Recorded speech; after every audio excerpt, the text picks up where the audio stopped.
Hey everybody, welcome back to my ambition. Woohoo! Hi, everybody. Hello. Be excited today, right?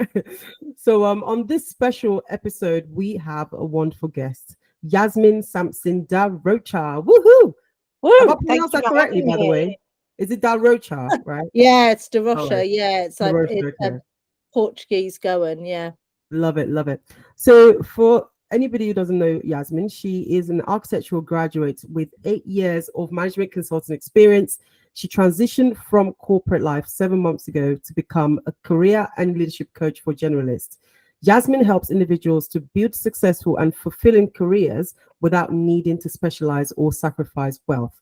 Her unique approach focuses on coaching generalists to become passionate leaders and training leaders to confidently embrace change as strong specialists. Oh, beg your pardon, embrace change as strong generalists. Yasmin is also a dedicated mom to a lively and spirited toddler, which is like the key thing here, right? Yeah. The toddler mum.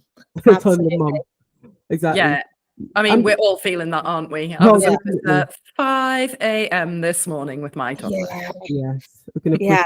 that. That's a painful one. You can't even It's daylight outside, so you can't even be like it's the middle of the night because they're like, no, it isn't. And you're like, Now, Yeah, before it's we very confusing. Yeah. Before we dive into all this, wonderful stuff about motherhood, I know that Yasmin has a key ethos of soft skills are power skills. So yeah, we'd love to hear more about that. yeah. So one of the reasons that I work pretty much exclusively with people that refer to themselves as generalists is because I saw an underserved market of people that were just like me who felt like they could do a lot and lacked this real like narrow specialism in one thing and felt as a result that they were untethered. Kind of like, I know that I'm good at my job, but I can't really articulate why I'm good at my job and why I can actually do a lot of things. I relate to this. Yeah. So Yeah. I'm Like all ears. and I'm sure you feel the same. I can pretty much say fairly confidently, unless it requires sport that has something where I need to balance, in which case just don't put me anywhere near it. That you could pretty much put me in most business like situations and I would do pretty well. And I couldn't really tell you why. And especially being in the world of consulting where I felt when I went into consulting that suddenly found, at the age of how old I was, 25 or something, that I finally found like a career that I was like, oh my gosh, this is like, I can do this and I can do this really, really well. But the thing about consulting is that you're put across a number of things. And so kind of coming out of consulting, it's not a career for everyone. It's not necessarily, the thing that everyone wants to get to the highest levels of. I certainly didn't. But when I was coming out of it, I was like, well, or when I knew I wanted to come out of it, which becoming a parent was a significant trigger for that, I was like, but what do I do? Is this all I can do? Like I like how do I actually figure out what I'm good at? And over that period of time where I actually had a career coach myself and did a lot of the introspective work that I now do with my clients, I was like, oh, my USP and my special sauce is in all these things we traditionally call soft skills, which soft is just a rubbish word because actually they're the transformational social skills that actually is the recipe, is like the secret sauce for sales. It's the secret sauce for building relationships. It's the secret sauce for leadership. And it's inherently stuff like how you build relationships, how you communicate, how you empathize with other people, your critical thinking, how you problem solve. But no one had ever really communicated to me that, or I hadn't ever really realized that those were a set of skills that I had in spades that a lot of other people didn't have or it doesn't come naturally. And so this is where I think it's, especially for generalists, it's such a key differentiator, but it is how they work. It's their modus operandi, not what they do. And that's often where people then struggle to market yourselves, because obviously the natural thing that people ask when you talk about your job is like, oh, what do you do? not Mhm. how do you do what you do. And so I basically help people take those skills and think about their skills in a very different way, to think about what's next, and how to think about what they do, and how to think about how they do what they do and the outcomes that they help people get to, rather than the what. And the what is all around the problems that people really care about solving. So I'm very passionate about that statement, like removing the soft skills. They are the power skills, and all the work that I do, whether it's helping clients pivot their career, or whether it's working with corporates in terms of leadership development and how to lead yourself and your teams confidently through change, it all comes down to those power skills, which are across social and problem solving. I Wow. really like that. I Yeah. really like that, Yasmin. I think you're right that soft skills is such a rubbish name for all of these skills that are about influencing and communicating and getting people on side with you. And how do you feel about these skills? Do you feel like they can be taught, or do you feel like they're kind of an innate thing that people can, you know, sort of bring to the table and just have in them? Does that make sense? Yeah, 100%. I think for a lot of people, and especially my clients, they are innate. Like it's something that just comes quite naturally to them, but they don't know how to harness it in order to like go after what they want and elevate themselves and build their confidence in it. But I absolutely think that it can be taught. Like anything, I think communication can be taught. Confidence is a skill that can be taught. And I think part of the massive challenge that we have is that this stuff isn't taught early on enough. Like I didn't know anything about any of this stuff in school. Like I just knew that I wasn't part of any clique in school. I made friends super easily. Everyone seemed to like me, and that was quite lucky, I guess. But I didn't put it down to a skill.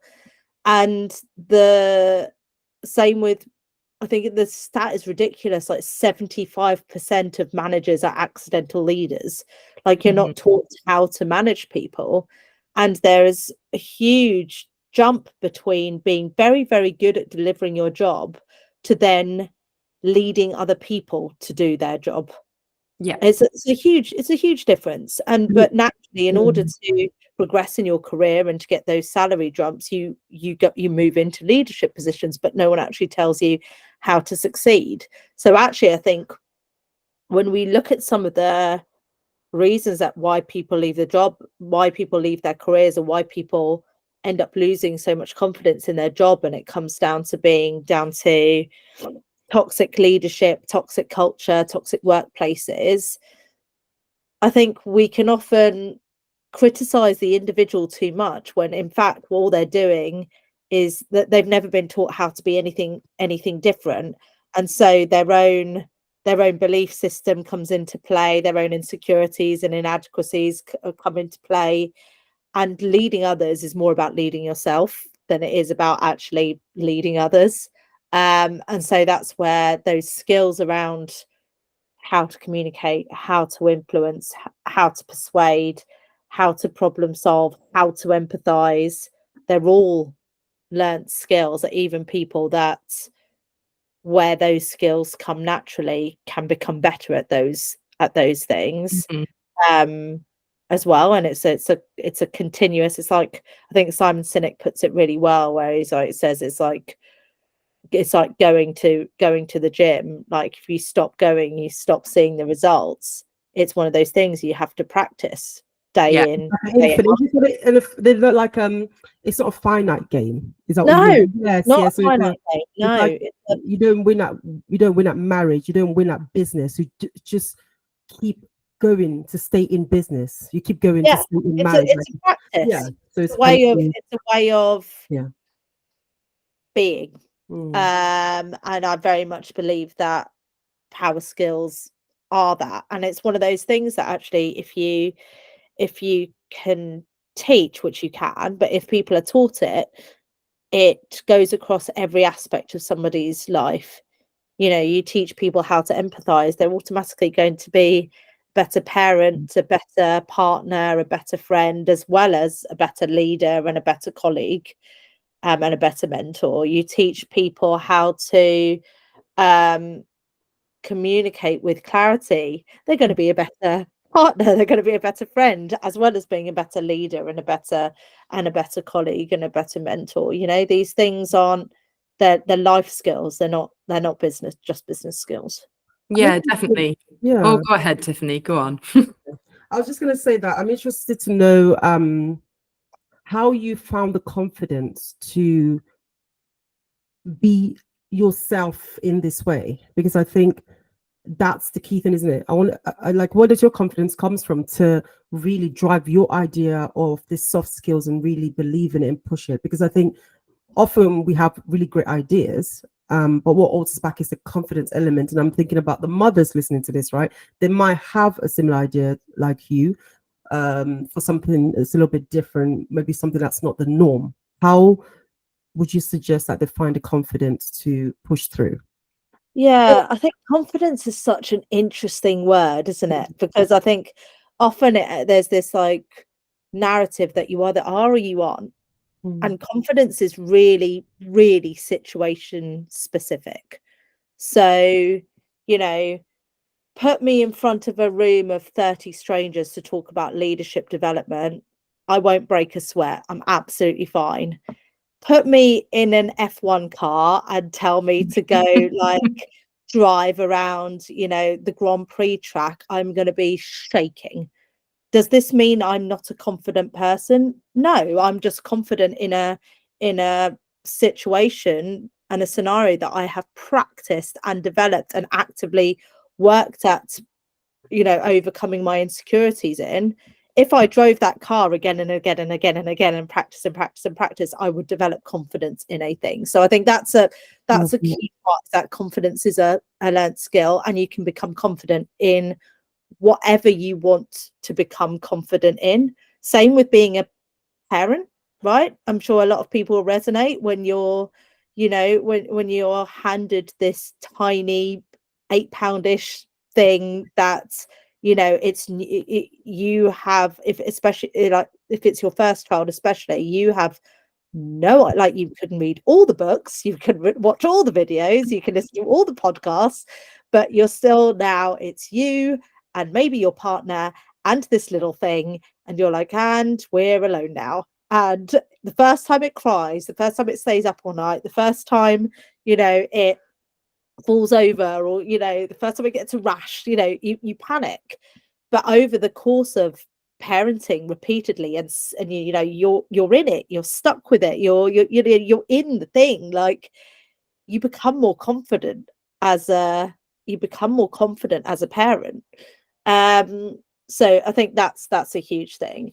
I think for me personally, in terms of my confidence in this specific topic, and I think confidence in who I am as a person, I think it's been a number of things. I think probably the biggest pivotal moment, I think, for me was probably coming out.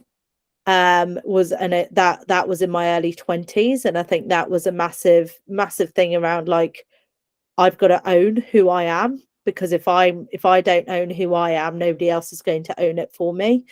And I've got to figure out who I am in this kind of like authentic skin that I'm in. And that was a massive shifting point in terms of me just basically standing in and taking up space. And I think that, especially being as someone like who's also a woman of color, taking up space as someone who's queer and a woman of color, and I grew up in a very white neighborhood, that actually didn't bother me at all. My wife jokes sometimes that she's like, do you forget that you're brown? And I'm like, oh, sometimes, which I don't necessarily think is a good thing, but that's never really fazed me, but being queer did faze me. And so I think that there's almost been repeated things of having to stand and own my space, even before I became a parent, and I had to learn how to do that. So then getting more comfortable with using my voice to advocate not only for myself but for others in that space became more and more natural. And then I think becoming a parent was probably the cherry on the top, especially because Sophia is a girl for me personally.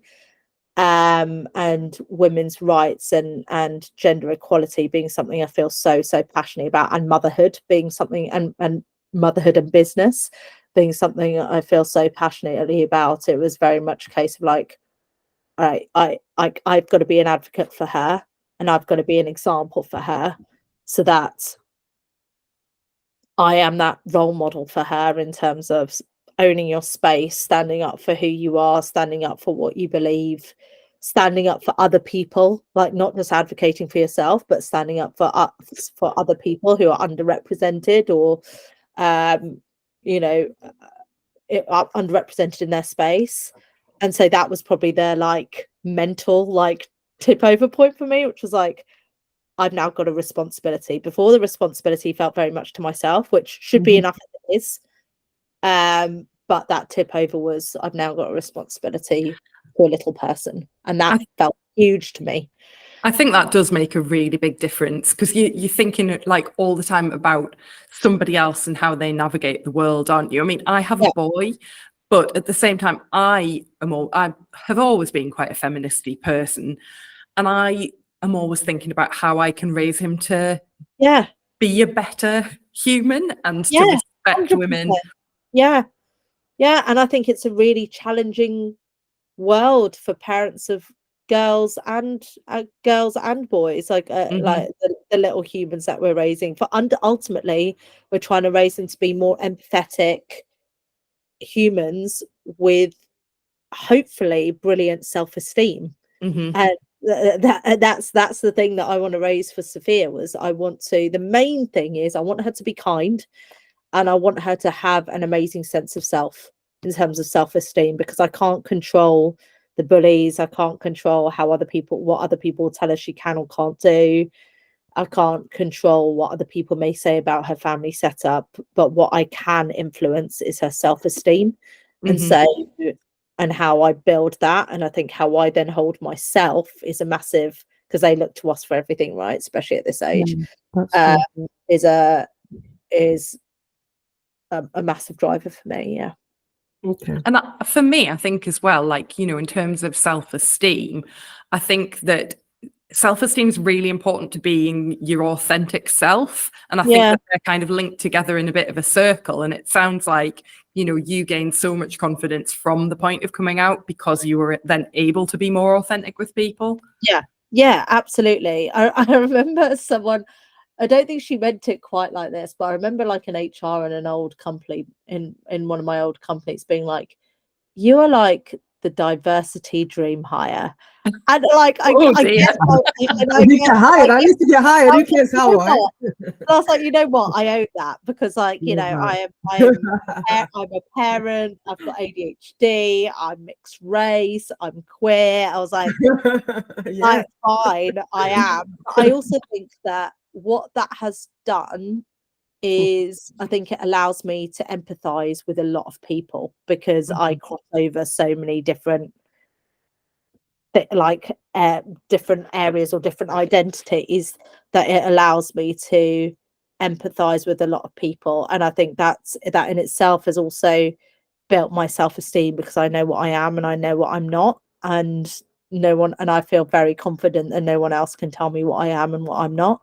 And that has taken decades to get to. That is not an overnight thing. That's taken decades and decades, and therapy and coaching and a lot of self-reflection and a lot of difficult decisions, and, you know, a lot of friendships, and, you know, to get to. But it is really like, what's the word I'm looking for? Like, really empowering place to be. Love that. How do you balance motherhood with ambition? Oh, I think. I'm so acutely aware that I am like at the start of this whole like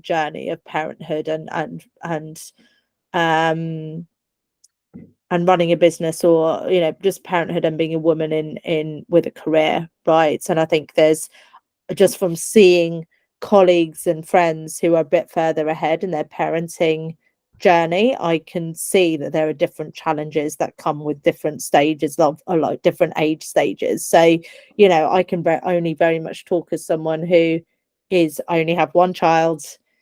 Same. She has no disabilities or like care needs, and she's healthy from a physical point of view, and she is only 3 to date. So there's a lot of caveats behind what I'm saying, because I'm so aware that what I struggle with, someone else has life 10 times harder. But what's been a massive thing for me was, I think, or maybe a little bit surprising, was I'd kind of heard this narrative around, when you become a parent, your priorities change. And that was absolutely true. And it was actually even before I became a parent, when I knew we were pregnant, like it suddenly was like, ding, like, oh, this is very real. Like, what kind of parent do I want to be? And what surprised me is that my ambition didn't go away. If anything, it probably amplified like 10 times. And I think, again, that went back to the, like, I want to show Sophia that I'm a badass so that she can go and be a badass too, and whatever that looks like for her. And I think there was a number of few drivers. I think one was being an advocate and a role model. The second was creating the life that I wanted to create in order to be the parent that I wanted to be. And the third was, I think the third was probably, leaving something to her in a sort of way, leaving some kind of like imprint, whether that's for her or for me. It's probably actually more for me, but and really going after what I wanted to do. But yeah, my ambition 10 times. I almost like gave less fucks, if I can swear on this. I don't know if I can swear on this. Okay, that's good. And I talked to this with parents a lot, because the majority of my clients are also mothers. And one of the things we talk about a lot is time. And when you before becoming a parent, you think your time is stretched, like for like you can't seem to fit everything in a day. When you become a parent, you're like, why did I think I was so busy before? Like, why did I waste so much time? And suddenly a huge proportion of your day is spent parenting, time that you had free before. And even when you're not parenting, you're enduring the ramifications of parenting. So you're tired. You're like, you see my face. You look beautiful. I don't know what you think. But like, you don't have as much energy, and like like when my wife was breastfeeding, and all the amount of times that you spend washing bottles when you've got a baby, or like, prepping, or which you'll all resonate with now. It's like the amount of time you spend convincing your toddler to do something before you actually get to do the actual thing. Like, you have so much less time, which means that the time that you do have remaining, I am not going to waste it on bullshit. And so actually, like, so I have far less tolerance for crap than I did before. And I think and that is a good thing. And I think before, I probably let relationships go on too long. I pansied around a bit too much. I probably fluffed far too much in my communication. And now I'm like, nope, I've only got a certain amount of time. like get it done, and I'm only going to allow the right energy into my space, and hopefully give the right energy out. And that was a massive driver to me starting my own business, is because even though when I was in consulting, I loved the company I worked for, I loved the people I worked with, I had a lot of fun, I was probably spending 80% of my working time doing stuff I didn't care about. And it just felt like I was wasting my time. And what I realize now is that there's nothing I hate more than wasting time, because it feels like I've got so much less of it than I did before. And so when I then started my business, I kind of made a promise to myself that I'm going to make sure I turn those numbers on its head and make sure that I'm spending at least 80% of my time doing stuff that I really, really care about. And if it's not a hell yes, then it's a no. And that's other 20% admin, accounting stuff. Like, you can't have it has to be done. Yeah. The stuff you've got to do, but nobody loves. Yeah, exactly. There is a reality, but actually from a business perspective, if I'm taking back control of my time, then I want to be spending it doing stuff that I genuinely want to do and I really care about. So yeah, I really love that. I mean, I think if I'm being honest, that's what everyone should be doing, trying to, we get one life to live, don't we? So to spend it, 80% of your time on things you don't care about, it's quite sad, really, isn't it, when you think about it? Yeah. And I was just like, why am I doing this? Like, do I really care about that next promotion? Because I'm also someone, and I think you've got to know yourself in terms of, I'm also someone that is like stubborn as hell. So if I want to do something and if I want to go after something, I will make it happen. So the fact that I didn't care and I wasn't making it happen, like I'm an all or nothing person. So that spoke volumes, I think, not only to me, if I'm being honest, I think it probably also spoke volumes to my employer, because I think they could tell that I wasn't in it. And that's also not the reputation that I wanted to leave on. So it was one of those things for me that I was like, I had to take a good hard look in the mirror and be like, why am I doing what I'm doing? And am I not doing the other thing because I'm scared or because I actually don't want to do it? And it was the fear that was talking most of the time until I finally made the jump. Yeah. I love that. So it's like motherhood is a hack, a life hack. Yeah. Become a mother and then set your priorities. Yeah. It does force you to get stuff done, doesn't it? It does. Yeah. And like the skills you realize that you have that you never, like the ability to ninja crawl out of your kid's bedroom without being noticed, like that doesn't come in use in business, but it is a skill I now have. I have to get in the cots. I get in the cots. Yeah, I've been sleeping. Yes, crazy.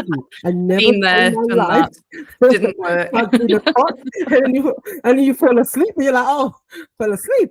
Never mind. I've got to, Oh, there's nothing worse than falling to sleep, putting them to bed, though. Like, I've wasted my whole evening now. Yeah. And I really get that every second counts, though. I really get that. I felt that in a deep place when you said that. And the stuff about, you don't realize how much time you're wasting. Tiffany and I have talked about that before, haven't we? About, all those Sundays lying watching Come Dine with Me with a hangover. What were we doing? No, one thing I'm proud to say, though, I have seen every episode of First Dates. So I quite like that. I'm proud of that. First Dates is elite television, so that's nothing to be ashamed of. That is true, actually. It's more the fact of like all the time you've wasted watching adverts in between all the because we oh, sorry, Alex, you're about to say something. Oh, I was just going to say, like, coming back to, you don't realize all the parenting you're doing and stuff like that. Ted stayed at his grandparents for the first time ever during the week, this week, and I got myself ready to go to work on yesterday morning. Nobody else. Wow, I couldn't believe it. I was like, coffee, just I couldn't like, this is what I used to do before. Yeah, I know. It's insane, isn't it? It's insane. I would say, like, I actually took a video earlier because I was like, I feel like I'm hitting a new level of parenting where there was suddenly silence, and I was like, yeah, you got to check. I was making lunch. I was making Sophia's lunch and my lunch, and there was silence, and I was like, because usually she's bugging me, like she's like attached of me, and I was like, oh god, what is she doing? And she was just sitting down coloring And I was like, Oh, wow. Wow. That is not where I thought you were and going I with was like, Like, she's and I that actually took video evidence because she was just there yeah. colouring, like not causing havoc, not like running up the walls, just she's got this like new colouring book where it's water and then the colour appears and Oh, I like do like a magic colouring book. yeah, magic colouring book. And I was just like my jaw literally hit the floor. And it was the same the other day when we went to my friend's birthday party, and she just went off and played. And I was like, you mean I can sit Oh yeah. Talk to an alone adult. to an adult with a cup of tea? A warm cup of This tea. is amazing. I was like, this is amazing. So that, you know, I often talk about the like how toddlers are absolute dictators, but there are some like glorious bits in there as well where you realize that, oh my gosh, like how have we turned a corner in this thing, that there's like such like a new parenting level unlocked or something. I don't know. Yeah, my in-laws were visiting from Nepal recently, so they live in Nepal. They came to visit. They've got a year and a little bit baby, and I was suddenly transported back to life revolving around when they nap and things like that. And I was like, oh, sometimes you don't feel like you've made progress, but then you see it and you're like, actually, this is more chilled. Yeah. And it's so nice, isn't it? Yeah. I remember we when we had the intro, Yasmin, we spoke about that dynamic with your dad, the relationship you have with your dad, and how that informs your parenting. I'd love to hear more about that. Yeah. So my dad, amazing human. But my parents had a very stereotypical, like boomer. They are boomers, aren't they? Boomer like family setup. My mum was very ambitious. She had an amazing job working for American Express, and then when she had me, she gave up that job to raise kids whilst my dad continued working. And I'm one of three, so mum continued raising us whilst dad went to work. And his job at that time, he was working for a telecommunications company, and he traveled to the US a lot. So there would be, you know, weeks, sometimes up to a week or 2 weeks where I wouldn't see him, and mum was the main childcarer.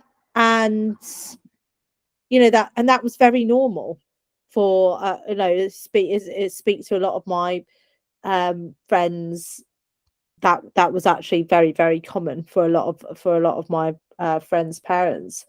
But it wasn't, I don't think I necessarily realized that until I became a parent, or until later on, just how that impacted my relationship with my dad, in the fact that we weren't as like none of us were as close as we were with as we are with mum, because she was just there, you know, always there to help us, and always there to you know, be the emotional one, etc, etc. And it wasn't until I took Sophia around, you know, it must have been a few months ago, that dad was like, oh, you know, because Sophia is very much a mini me of how I was at that age. And dad was like, you know, I just feel like I'm making up for lost time. Like I'm now getting to spend time with my granddaughter, and I wish I got to spend that time with you. And I think I don't think it's, or maybe it is a gender thing, but I saw the impact very early on of what it was like, the fact that I was able to be at home pretty much all the time due to COVID initially, but then flexible working, and how that not only massively helped my wife, but also the relationship I have with Sophia, in the fact that she is just as likely to come to me for like emotional support, or when she's sad, as she is with Jem. Like, we don't have those really strict, like, There's not a primary parent in the secondary. No. And like, I do think like Jem probably is the primary parent, just because I am. Jem's decided to, because of childcare issues, which is a whole whole Oh, new yeah. whole new podcast episode in itself. But because of the cost of childcare, Jem decided to we've decided that Jem would stay at home and I'd continue working. So we did actually have that. But because of flexible working, I was able to be a much more present parent rather than a weekend parent. And that's made a massive difference, not only in my marriage, but also in how I want to parent and how I parent. And it kind of made me realize that like dad didn't really have a choice. And I don't think a lot of our parents had Yeah. the choice. Yeah. It was just the way it was done. I think But that's a really good point. but That the it was negative just the way it impact, was. yeah, it was just the way it was. But the negative Mm. impact of that, there was one. And I'm Mhm. and yeah, I'm sure that I'm not the only person who's felt it. And I think this is why I'm so passionate about flexible working, because it's allowing mums and dads to not only have more of an equal share in parenting responsibilities, but it's allowing the non-birth partner to be more present, even if Mhm. they're the higher earner or the breadwinner or whatever, to be more present in their children's lives and to help develop that closeness of bond, which I think is so important. Yeah, I Mm. totally agree around the flexible working. I think that really it's one of the things that's going to help like lead to true equality. I feel like you Yeah. can't Yeah. without that flexibility. You know, the Yeah. majority of caring is done by women, so you can't have that real equality unless you have flexible working that allows for that. And you know, one of our friends who had a baby pre-COVID and then had one during COVID. I won't name them because I haven't asked to do so. But the dad, who's a friend of ours, said that doesn't X second child cry a lot more than our first? It's like no, not at all. You're just home, so you're hearing like the reality of what it is to be a mum and be a parent. Yeah. All the time. Yeah. I also I think I liked what you the other side of it as well, in terms of just the lessons we learn from our parents and the fact that, you know, I think as you become a parent yourself, you have more grace for them, right? Because you realize, gosh, that was hard. They're just doing their best with the tools that they had. They didn't have remote working. They didn't have work, WFH. From home. And yeah, I think as a parent, you kind of just take a step back and think, wow, like, oh, you were just doing the best with that. But now that I'm a parent, how can I consciously parent, right? How can I actually do it?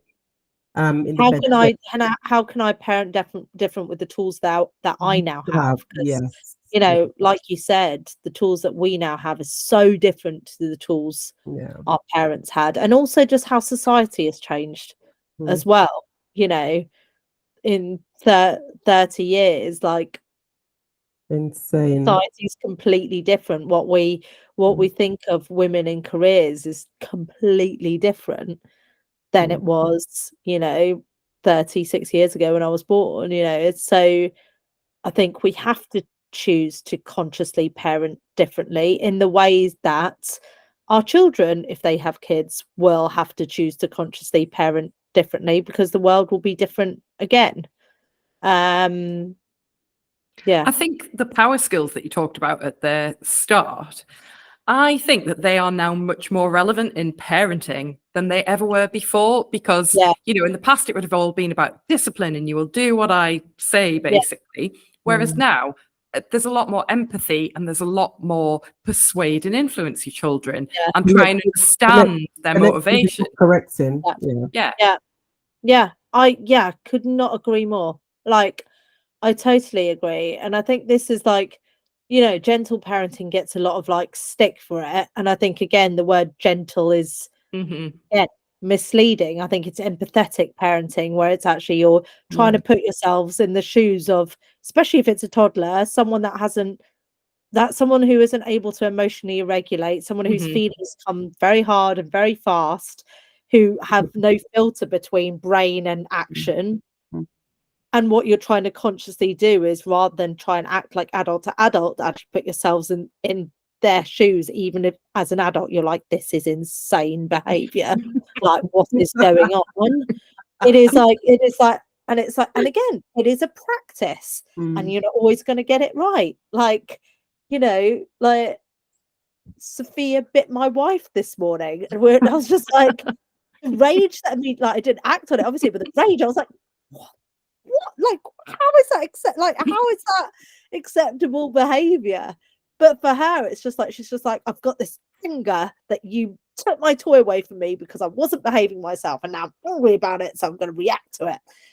And so, yeah, I totally agree with you. I think these power skills are essentially, the majority of them, with the exception of some like critical thinking, but the majority of them are founded in empathy.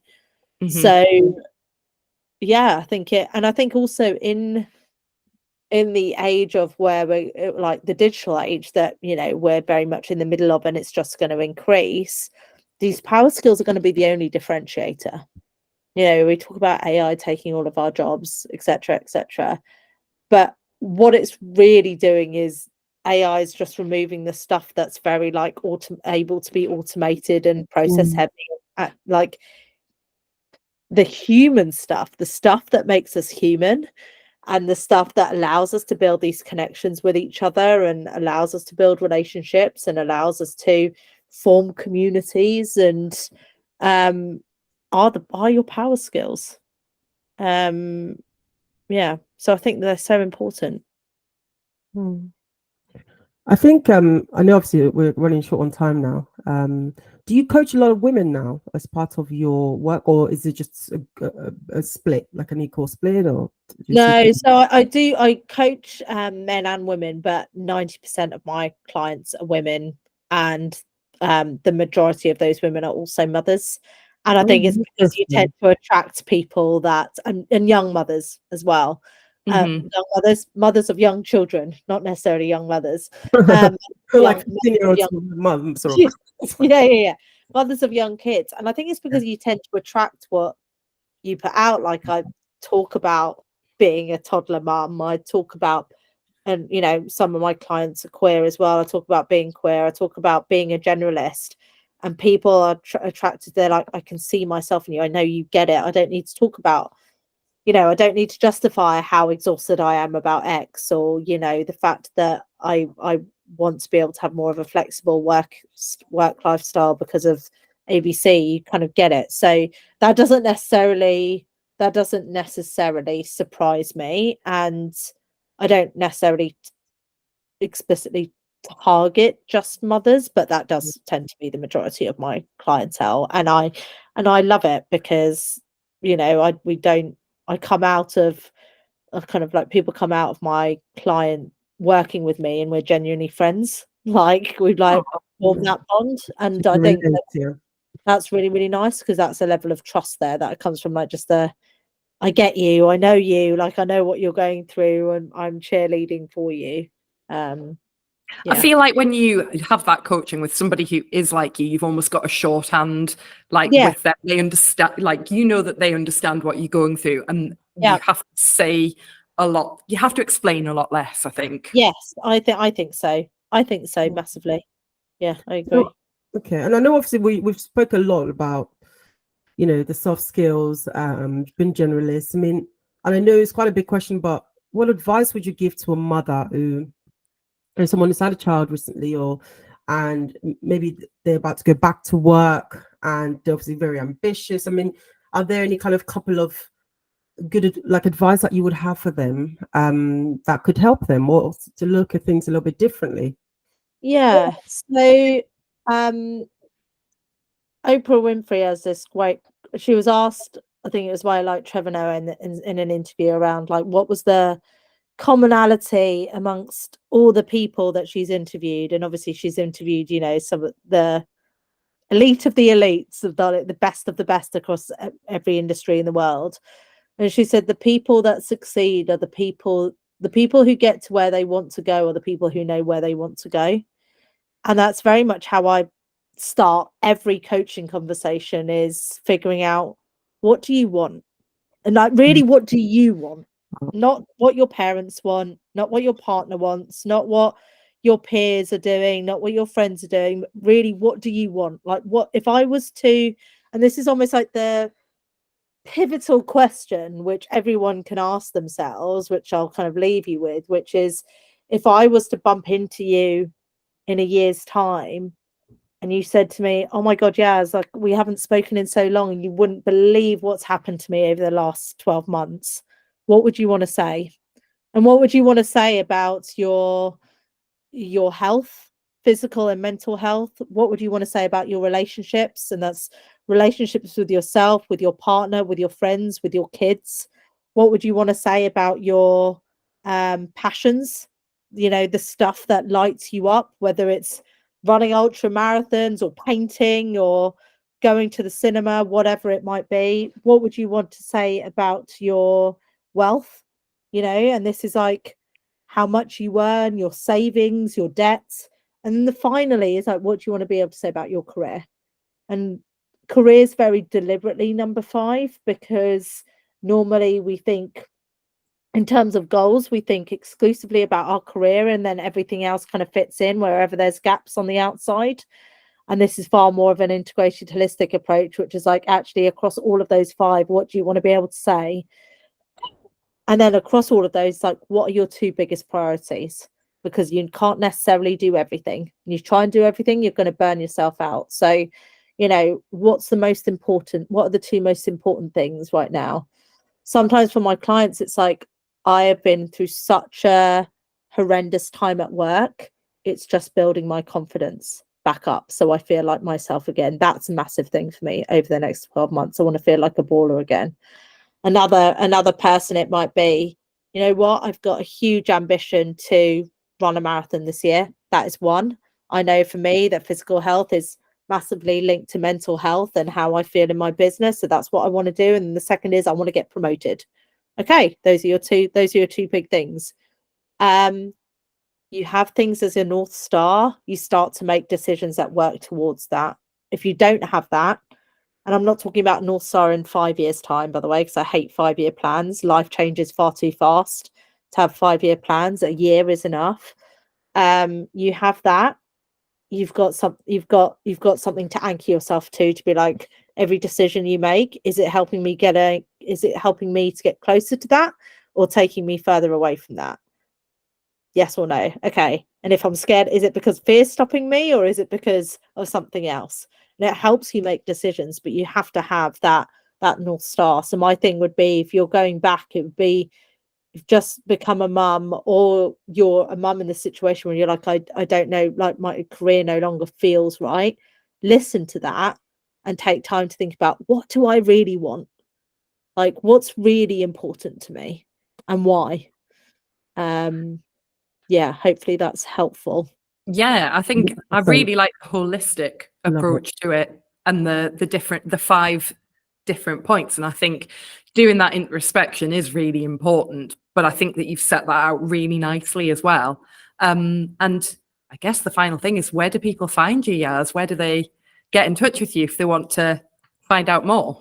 Yeah, so my website's under construction. So the best thing is probably LinkedIn. So Yasmin Sampson-Da Rocha, or hello at Yasmin Da Rocha, yasmindarocha.com. Cool. Amazing. Thank And you I'm so sure much, Tiffany Yasmin. will link up as well. You'll stick the links up, won't you? And then let us know when the web site is there, and we'll put something out about that as well. Oh, amazing. Yeah, we'll do. Hopefully won't be too long. One of those it's like the never-ending to-do list of a business owner, especially in the first year. So that's where we are. But yeah, no, I love talking to you guys. So thank you. It's been great, Yasmin. Thank you so much. Really nice. Thank you. We'll see you guys in the next one. Thank you. Thanks, guys. Bye. Bye-bye.